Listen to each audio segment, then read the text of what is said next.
Hey, it's my review after week 1 of the Eastern Conference playoffs. Next on Beyond the Locker Room.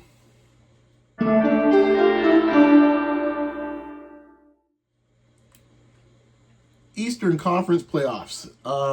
They've been fun. The playoffs overall have been great. I mean, this time of year is fantastic. I love watching playoff basketball. I'm not sure. Is it the best playoffs of all the major sports? NHL is pretty compelling for playoffs as well, too, to be fair. But, basketball's up there, man. Basketball's up there. I mean, all the postseasons are great, man. Baseball, football, basketball, you name whatever sport. Playoffs is playoffs, man. And the Eastern Conference playoffs, I'm going to go through just a few thoughts on each one. I'm not going to get too deep into all of them, but I'm going to go through what I've seen after about a week. I want a few games to go by to see, what trends, what patterns I'm seeing here. So, I'll start with Pistons Magic. At this point when we're speaking here, the series is tied 1-1. Orlando came in there in game 1, which is impressive considering that, they're a play-in team. A lot of times in the history of the play-in, that play-in squad comes in game 1, man. Usually, they're usually getting what handed to them. So Orlando come in there and pretty much having control of that game from almost the jump. It's like they caught Detroit in the back foot. And I don't know, it was a little rush from Detroit, pretty much not playing starters for the last week of the season, essentially, or at least playing shorter minutes. They definitely seem to be a bit of a step behind on where we have to be in a playoff series. But Orlando, they play physical, they play aggressive. I will say they got the best game possible. Banchero was looking like a real issue. He might still be a very much an issue in this series. And we'll get into it, in game 2, I think they did some nice stuff around him in that front. But my thing after game 1 is like, listen, if Banchero's going to go off for like 30 or something like that, so be it. He's that talented, he can do so. And there's really not really a natural matchup. Duran's probably the best matchup, but you got to be careful because you don't want to get in foul trouble with him. B. Stu got most of the assignment on him, and he did get in foul trouble. So you got to be careful with that, who you put on Banchero. And you might have to just let him eat. What you can't do, though, is you can't be giving Franz, in this case, 20 to 25, and then, I think this part will revert to the mean. Like, Suggs was hitting everything in sight. We know that's not going to happen again. So there are some things where you take with a grain of salt. The two teams split during the season, wherever that's worth these days, with guys missing games. I don't know what you make about season series anymore. I think it's a wasted stat. But give Orlando the due. They came in there, and they definitely felt comfortable being the Palace. So that is something to consider. Now, on the Detroit side, I mentioned this already. I mentioned this from day 1 when I did my Pistons breakdown sometime earlier in the year. I think around January, February when they were taking off after about a couple months. And I said, my only concern is that if there's talk about Ivy getting traded, you need a second dude on the perimeter. You need a second dude, and it looked quite apparent in game 1 that it's like, okay. Cade could get his whenever he wants, obviously. Who's coming along for the ride, from the perimeter? And that was what makes me nervous a little bit, just a tad bit nervous as a Pistons guy. Not much, but that is the one concern I have in this case. Now, in game 2, they moved the ball around much more crisp, therefore getting better looks, and you saw the rest of the guys come along for the ride with Cade. So I think that's one of the things they did. I think they asserted themselves much better on the inside, in this case with Duran. And they set the tone and pace on the defensive end because they got into Orlando. They didn't get in Orlando the first game at all, man. But they made sure they got in Orlando. They made life a living hell for Franz, which is what I thought that we'd see in this series. I think Franz would struggle a bit in this series, in my opinion, and that's why I saw in game 2. Now he to me is the barometer.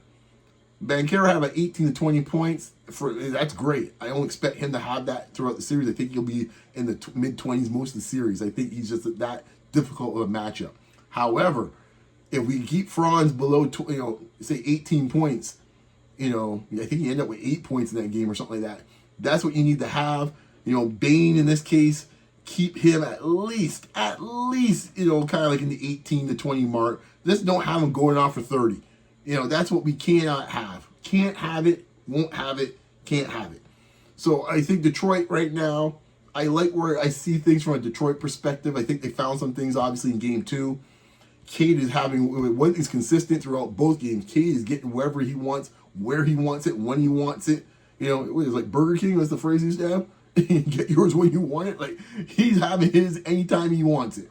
And Cade is looking like a dude that's taking things to another level. I think last year in the playoffs, he was fantastic, but you can see the early stages of that Knicks series, he was feeling his way out a little bit, trying to understand it. This year, he's taking off from the jump. And the thing to watch throughout this whole series, for folks at home, watch it. Watch the Cade minutes versus the non-Cade minutes. If they can play fairly even or just a little below that against Orlando in the non-Cade minutes, they win the series. That's the way I look at it. Anyways, that's my thoughts on Detroit, Orlando. 2, Boston, Philadelphia. Fun series, man. Fun series. Boston, these two, these franchises, man, they don't like each other. We know how it goes. It was getting frisky early. The intensity's crazy, and they're two great fan bases, so you're not gonna have people sitting on their hands for these playoff games. I mean, from the jump in both cities, like it's like there's a certain palpable energy that's coming through the screen, probably more so than any other series I could think of. And all of them have been great from a fan standpoint. So I'm not saying anybody's been kind of sleepwalking or nothing like that, but it seems to be a little different between Boston and Philadelphia. And Boston came in game 1, did what they had to do. This 3-point shooting was on mark, on point. They got where they want. JB got to his spots, and they found a way to get JB to, find him on Maxey. They're definitely working that matchup on Maxey as much as possible, especially late in games. You saw it even in game 2 that when it was, in doubt where this game would go in game 2. Now, on the Philadelphia side, Philly in this case, they're getting good contribution from the role players, but the guards, I think this series is going to ebb and flow as the guards go. Maxey was pretty good. VJ, in game 1. Game 2, VJ was fantastic. Maxey was doing Maxey things. They put together over 50 points. I think it was almost 60 points between the two of them. I think it was 60 points between the two of them around there. They're going to need that pretty much for the series for them to get wins on this team. Game 3, that did not happen. And I think, I think the focal point is going to be, I think the focal point for Boston's defense is going to be on the edge. They're going to make sure, I think they understand Maxey's Maxey. He's going to get us 25 to 30. What are you going to do? I think that's the reason why you saw as the game went on, Paul George was getting more and more aggressive, because I think he realized the circumstances a little bit. I think VJ would be fine, but he's going to, I think Nick Nurse is going to do some counters to get him free a little bit. And maybe with Paul George being more aggressive, you might get some cleaner looks as they start rotating, sending more defenders towards Paul George, perhaps. I mean, Jaylen Brown's one of the best, one-on-one defenders in the league, so they may not be so apt to do so. They're going to say, we'll play it out. If you have a great game, so be it, PG. But we're not moving off the situation here with Edgecombe. So I'm fascinated to see how this plays out. This cat and mouse game. For Philly to win, I think if the Edgecombe situation is like what it is, where they end up kind of corralling him enough where he's like maybe scoring like 14 points or so a game in the series, then you're going to need some stuff from Oubre Jr. He's gonna have to show up big time, and I think that's where where you have to have a good bench, and I think that's where you're gonna see, hopefully you're gonna see some improvement from the Philadelphia side offensively, because even game 3 they're right there, but you feel like they're just one guy short at a time. Now obviously the biggest question in the room is when Embiid will come back. I have no clue. With the type of surgery and the issues he had, like you just can't, you can't anticipate when that might be. I think they should go about things as they're going about, which is like not worrying about and just playing their game. And I think, I think he's just, I think when you look at him, I think he's now a bit player at this point now. I don't think you should look at Embiid as like a key focal point at this point in his career. He's just a guy at this point. Sorry to say, now he might come back and look like MVP like Embiid, perhaps. But for even when he played this year, he had moments he looked great, but I just don't expect him to be anything close to the player he was like 2 years ago. In game 3, for example, 17. It was a pretty even spread in this case here, besides Maxey's 31. But Edgecombe with 10, that's not going to cut it. You got to get him closer to around 18 a game, closer to his scoring average for them to have a shot. Definitely, Boston is making Philadelphia play by attacking Drummond. They are making sure Drummond is not going to be able to be on the court for any length of time. He was a minus 17 in game 3. He played 25 minutes, and that's a problem, man. They need his rebounding, and he could provide spacing with the 3, but if they're going to just drag him out there for pick and rolls and do this, then Houston, in this case, Philly, we got a problem. That ain't good. So we'll see where that goes. That's one thing, man. Because whatever you want to say, man, Celtics coach, you know him already, boy. He looks for blood. He looks for blood. Joe looks for blood. Anyways, let's move on to, series number 3. Your beloved Toronto Raptors and the Cleveland Cavaliers. The Raptors are on the board. 2 games to 1. With a dominating performance, I would say for about I would say from start. Not gonna say start to finish. They pulled away at the end because it was about 90-90 with about 8 minutes or 7 minutes left to go in that game. I think when you look at the score and you were just box score hunting, you would say, oh, you know what? Everything's all great. It's all good. It's like not really. That there's a bit misleading because when you look at things from the other night, it looks as if it was like a rout from the jump. It was not. I would say for 3.5 quarters, Cleveland was playing the actual perfect road game, and then it fell apart on them. And this is what makes playoffs so fascinating because you never know what that variable may be. That variable in this case was Battle, and Battle came out there and was hitting everything in sight. Cleveland should be familiar with this because he hit 7 of them against them in Cleveland earlier this season. In some ways, it won the TSN turning points of the season for the Raptors because they were leaking oil badly as a team. I think they lost 5 straight at that point, maybe 6. And if they lost that game to Cleveland that day, when Battle saved them in the 4th quarter, who knows what this season looks like? I mean, these are small things in the season that changes things around. You don't notice it in the big picture, but at that time, they lacked confidence. Dark was trying to find answers, and that night he found an answer. And after that, it stabilized the ship. It gave them something to think about, and they kind of were on their way after that. I think not long after that, they had the 9-game winning streak. So, small moments, a player can make a contribution a big way when you least expect it, or from a player you don't expect. So let's get into the, before I saw the first 2 games, let's start there. The Raptors still thought they were playing the regular season. The intensity level, what they're trying to do, I had no clue what they're trying to do from that perspective. I think Cleveland came out. Honestly, Cleveland, the first 2 games, I didn't think played, particularly great. The problem was that Toronto was giving them everything. They were giving them the shooting. They're giving them the 2 guards, the stars, everything they wanted. They're giving the front court guys easy baskets and high percentage shots. And then the second half of game 1 especially, the shooters got going a little later in game 2, but it's like then you gave the shooters openings because then you're overcompensating with your traps and whatever you're trying to do with Harden and with Mitchell.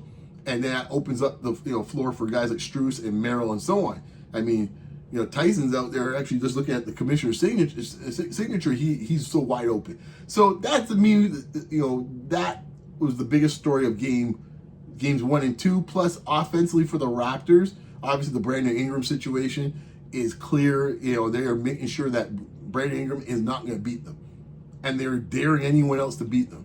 And that is the reason why I called out Scotty Barnes after game 2. And people are saying like, "Oh, Scotty Barnes had a great game." What do you mean, beyond? It's like, no.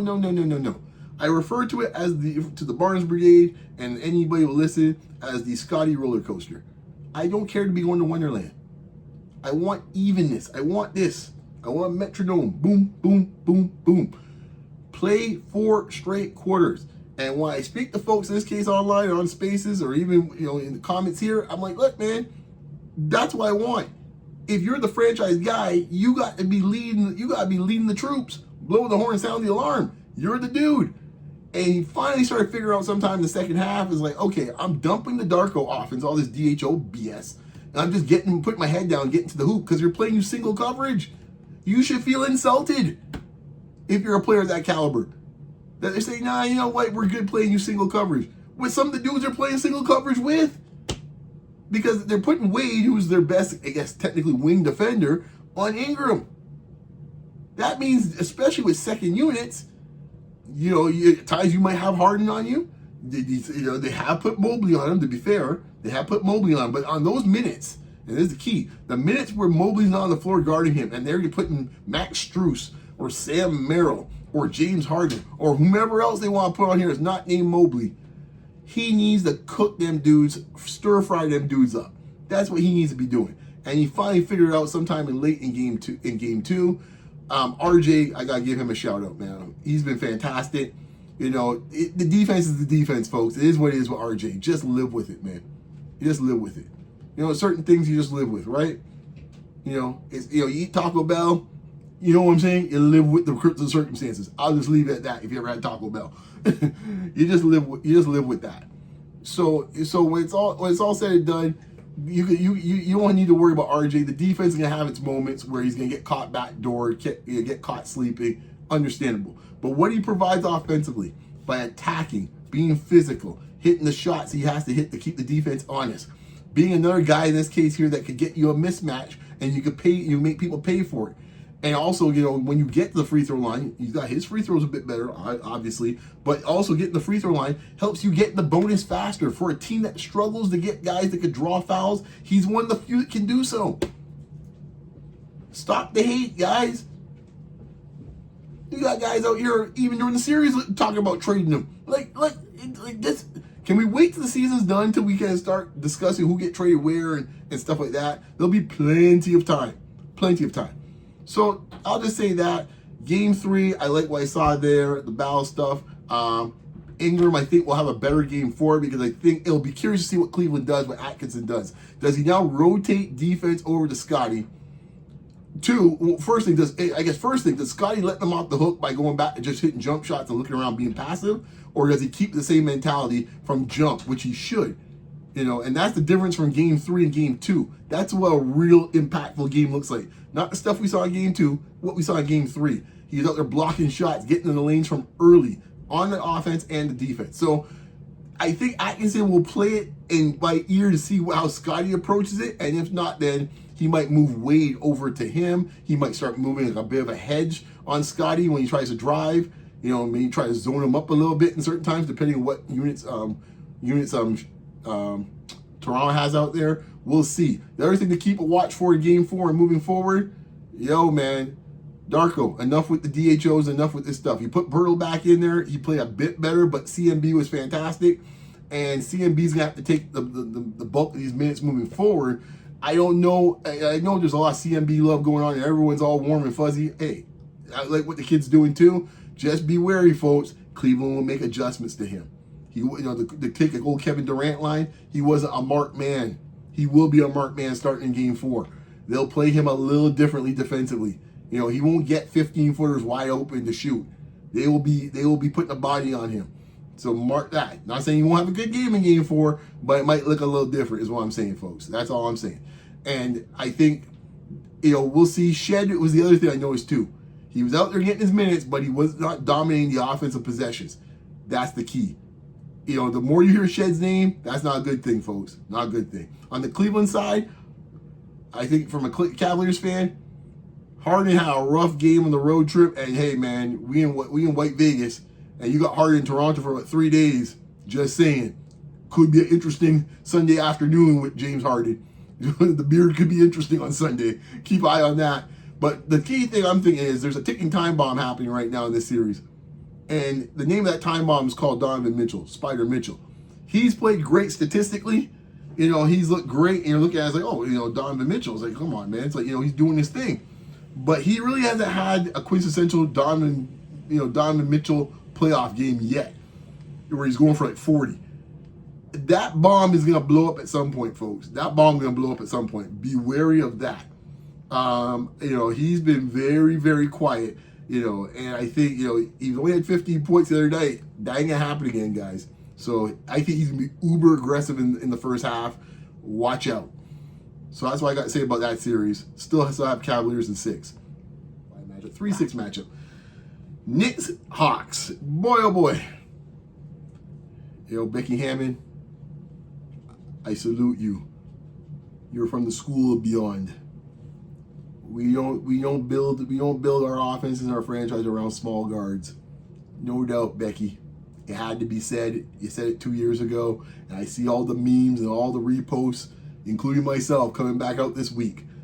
Becky, you damn right. Because unless your name is Steph Curry or Isaiah Thomas, where you have world-class skills as a shooter or world-class skills as a ball handler, the rest of these dudes, nah, man. Nah, man. God bless them all. Hall of Famers. But small guards don't run teams, folks. And the other problem they got here is they got their 2 best players, in theory, can't guard their men. That's embarrassing that when you have a late game play and you can't play Cat out there nor Brunson. And here's the most embarrassing part. In 3 seconds, they still got a basket to win the game without them on there. Now, I know right now Bridges taking heat right now because he can't see the floor. And everyone's saying 5 first-round picks, oh, he's a bust, the worst trade, this and that. Just let's not have amnesia, folks. Let's not have amnesia, okay? Last year against the Celtics, he was arguably the best player on the floor. And they don't win that series without him. So let's slow the roll. Let's stop going with the most recency bias. It's been rough a little bit for Bridges. The length is definitely getting to him. And I think right now those young legs of Atlanta. The thing is Atlanta too is, and why I love the Kuminga deal. It gave another dude that can actually put pressure on the rim, and when he's going, he could command a double team too. So now you got Johnson, you got Kuminga out there. You know, you throw in, of course, CJ's going to do his thing, and they're out there just literally boldly stating, which is what Indiana did last year with Tyrese Halliburton, which is drag this little man out here at 6'1", and we're gonna cook him, fry him up, flip it up, fry him up. That's all they're doing. And on the last play, it was like almost like symbolic of what Becky Hammond and what I've said as a philosophy as well too. He goes down the baseline. He won't move the ball for someone else to take the shot because he got to take the shot. He can't help himself, but he got to take the shot. And it hurts me to say so because I like Brunson in this case here. I'm a Mavs man. He played for my team. I see what it was. Now he groused in this case because he didn't think he got the ball enough from Luka. Fair enough, but he ain't much different. So he want to look at Luka. Hey man, you know what I'm saying? Don't throw stones in glass houses. You ain't much better in this case, Jalen. You get the baseline. 2 long arms, 4 long arms. Atlanta trap you down there. You can toss the ball pretty much to half court for a turnover. Game over. That's what I'm saying. And the only reason they got saved, to be honest with you, was OG hitting some incredible shots late in the game for threes. They keep them tethered. But this series, they're in trouble, man. Mike Brown in trouble. Jalen Brunson in trouble. Let me tell you something. If they lose this series, furniture's getting moved, folks, in Gotham. Tell you that right now.